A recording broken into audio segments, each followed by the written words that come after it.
Hey, what's going on, guys? Welcome back to the channel. It's your boy Wayne, and today we are talking about the Jackboys album. It's the collaboration album between Travis Scott, Sheck West, and Don Toliver, I believe is everybody. And then there's also a feature from Pop Smoke. I'm assuming they're all under the Jackboys collective or the Jackboys brand. So when Travis Scott started hyping this project up on Twitter, I didn't know what this was gonna be. I didn't know if it was gonna be an EP, if it was gonna be just one song.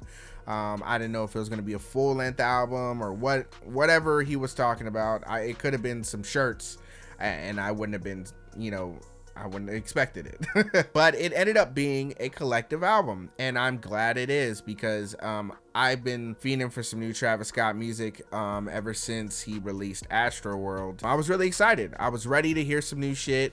Travis Scott is one of my favorite artists at the moment. He's just super creative and unique with his voice, and anything he does, usually it's at least decent. Without further ado, let's just start talking about this shit. Let's get into the track list. This album is only about 7 tracks long. I don't even think you could call it an album. It's more like an EP. I really went into this project not knowing what it was going to be until I started listening to it. So first listen, I felt like everybody else. On Twitter, there was a lot of people who were disappointed in Travis Scott's delivery and his verses on here because it felt like he wasn't really present throughout the whole project. And even when he was on the song, he wasn't really doing too much. But then I took a step back and I listened to it a second time with a different mindset, with a different perspective. And I took it as this is more so a showcase of the artists that are under him or the artists that he's putting on. And he is on these songs to give them a platform to showcase their ability. You know what I'm saying? So if I think about it from that perspective, this album was successful because now we got some new Don Toliver music to look forward to, and this is what kind of catapulted Don Toliver into that conversation again after some of the hype died down after that Can't Say verse on Astroworld. So this album actually did wonders for Don Toliver's future music because now we have a lot more people looking forward to that album and kind of build that hype back up that was kind of lost from when he didn't release anything this past year. So not only that, there are a few people that I'm looking forward to that were on here as well. Pop Smoke, I'm looking forward to a project from him. With Pop Smoke, I really dislike the voice. Pop Smoke, he just has that voice where it's like he sounds like a killer. You know, I sound super white. He just sounds like he's ready to do some shit is what it sounds like. So I'm really into people who have those unique voices. Rick Ross was an artist for a really long time that had that unique voice. Now, not so much. He just kind of does the same thing, but Pop Smoke has that voice that I'm really interested to hear what a full-length project sounds like from him. Not only that, Sheck West coming off of Mud Boy, I think was 2018 as well. Hasn't released too much music after that, but I'm assuming he's gonna drop something this year being on this collective project. So Sheck West, I'm looking forward to another project from him. Sheck West is another person who's super unique in his lane, and there's not a lot of people making music like him. And he has this humor to his music that's really interesting. I don't know if it's intentional or not. I don't think it is, but like songs like Kyrie, like Kyrie, like, shit like that. I don't think a lot of artists would even bother to do something along the lines of what Mudboy did. So Sheck West, another artist I'm looking forward to. But the elefante in the room. Don Toliver, without a doubt, had the best verses on this album and had multiple highlight moments on this thing. Every time Don Toliver came on a track, it just upped it. And it's interesting because at one point Travis Scott was that guy, and I think he still is, but it's just interesting to hear Travis Scott get with another artist who's good in that lane and just do something that Travis Scott, I'm not gonna say isn't able to do, but isn't doing right now. Don Toliver has the singing ability of Young Thug, but it sounds more tame. It sounds more marketable. It sounds a little bit more mainstream, and it has a bit of uniqueness to it as well, because with Don Toliver, it sounds natural. It doesn't sound like he's trying to do that. It just sounds like his voice. And that's why on songs like Had Enough, man, oh man, when he was singing that hook, I know you had enough, that shit sounded, oh man, when that shit came on and the beat dropped, oh my god, that song is really good. That's probably going to be one of my favorite songs of the year for sure. Wait, did Jackboys come out in December? Hey, you know what? Just disregard everything I just said. Don Toliver, his appearances on this album were super phenomenal.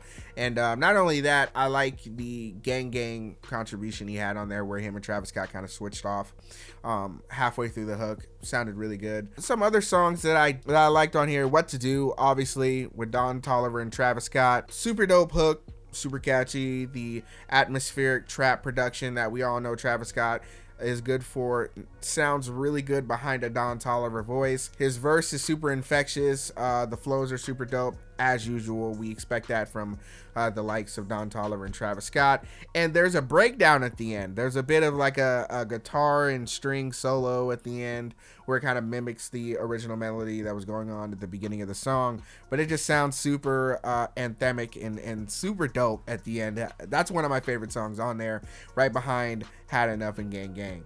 Now, let's go into some of the lower moments on this album for me. Out West with Young Thug. I like it sonically. And I know people love to use that word, and so do I. Sonically, Out West is a good song. Lyrically, I could do without it. Honestly, I could do without it. I don't like when people do verses the way Young Thug did that verse, where it's just super graphic and, you know, like, I don't want to hear that shit from a lot of people. Young Thug is one of those people. I don't want to hear that shit. And he was on it. The whole verse was about, you know, what he's gonna do. You know, if you heard the song, you know what I'm talking about. Come on now. And Travis Scott's verse on there, he didn't do too much. It was pretty middle of the road. I think that isn't the worst verse that's on here from Travis. I think probably the song with Gotti, the song with Pop Smoke called Gotti. That verse is a lot more mid. That verse is really boring. I'm not gonna lie. I'm not even gonna sugarcoat it. But Out West, it's okay. I like the beat. I like Young Thug's delivery, but not necessarily the lyrics. And Travis doesn't do too much on the verse end either. It's an okay track though. It's an okay track. I can't get mad at it. When it comes on, I'm not gonna skip it, so whatever. The other song I did not like at all, there's no redeeming factor to this song, is the Highest in the Room remix with Rosalia and Lil Baby. Look, it's not just because I don't speak that language. I don't like it sonically. Love that word. I also don't like the delivery. And Lil Baby could have just not did this verse. I'm gonna be completely honest with you. Lil Baby contributed so little, I would have just rather the instrumental play at that part. All right, let me chill out. Nah, Lil Baby's part wasn't that bad, but it was pretty boring. It was pretty meh. I don't know why he decided to go with that route. That flow was very lazy and he didn't really do too much, but I get why it's on here. It's that international bag that Travis Scott's probably going for. He's probably trying to broaden his reach outside of the United States, even though I think he's kind of big outside, like internationally, from damn, the song off of Astroworld. What song was it? Sicko Mode. And not just Sicko Mode, it was also Butterfly Effect. I think those two songs really catapulted him into a different tier. But yeah, I mean, I could do without that remix. That I don't really like remixes nowadays. It's really weird. I feel like when people do remixes now, it's not necessarily done in a way that is organic or done to improve what was already what the foundation was of the previous song. It's more so a cash grab, or the labels talking to each other and, you know, making something happen. So I don't really, whenever I see the word remix on a song, I'm just like, okay, I'm probably not gonna like it. And most of the time I don't. Overall though, man, this project wasn't anything too special. I definitely like the individual performances from the likes of Don Toliver and Sheck West.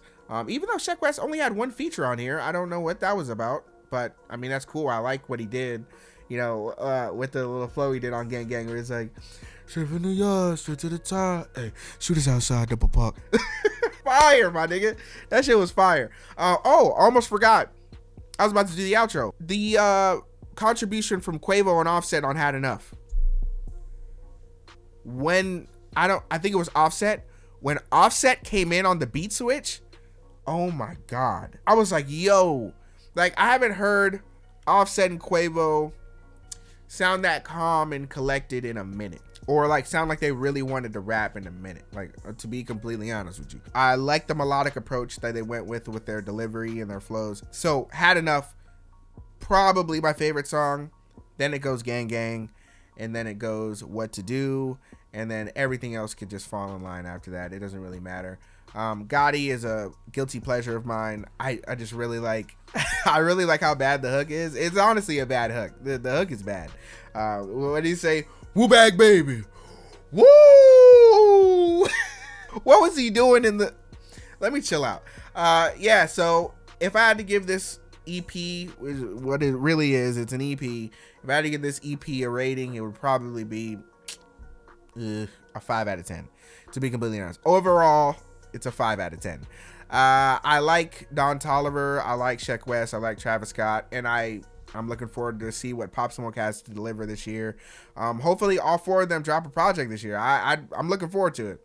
I think Don Toliver is going to have a great year. I think Sheck West is going to have a great year. And if Travis Scott doesn't just sit back and let his artists do their thing and he drops a project, he's going to have an even better year than he did last year, in my opinion.